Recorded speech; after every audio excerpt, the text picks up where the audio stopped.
Drag King.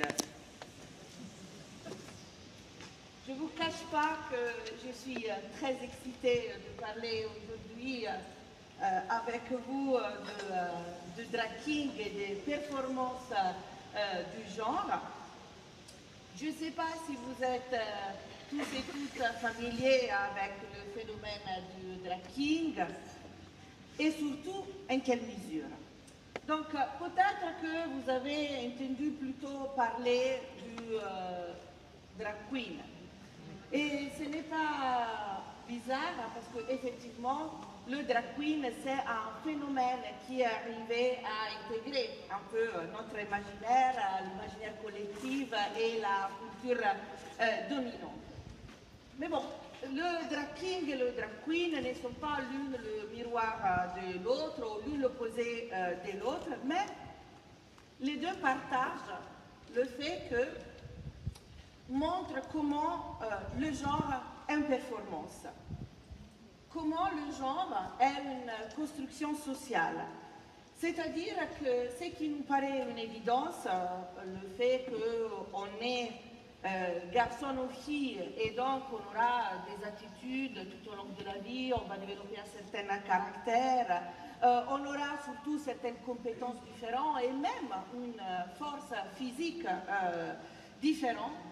En réalité, c'est quelque chose qu'on apprend. Mais surtout, on apprend à réitérer cette norme des genres. Et celle-là, c'est quelque chose que le drag king permet de dévoiler et permet de voir le caractère construit du genre. Mais je ne vais pas plus loin maintenant, si vous voudrez bien me donner un peu de confiance et de temps pour vous convaincre que le drag king, c'est vraiment hyper cool. Donc,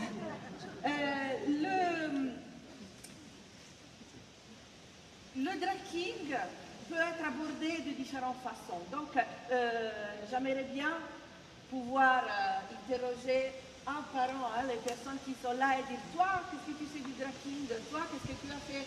Toi ?»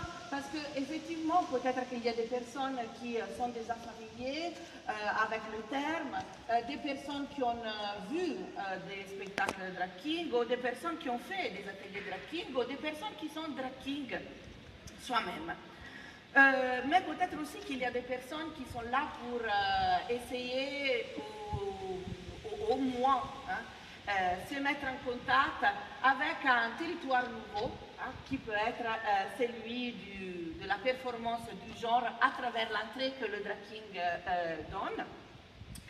Et donc, même justement pour les personnes qui sont juste curieuses et qui c'est la première fois, j'aimerais bien que vous allez partir au moins, je ne dirais pas avec des convictions et non plus avec des vérités, parce qu'on le sait très bien que les vérités sont relatives et positionnées, mais bon, au moins 3 éléments. Alors d'abord, première chose, le drag king n'est pas une femme qui se travestit en homme.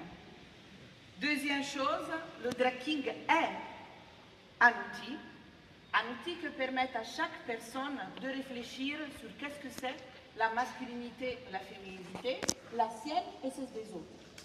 Et troisième point, que le drag king n'est pas forcément quelque chose qui se réalise sur un plateau, qui n'est pas en performance construit forcément de façon artistique, mais plutôt c'est quelque chose qui peut sortir de l'espace du plateau et investir, pourquoi pas, l'espace public.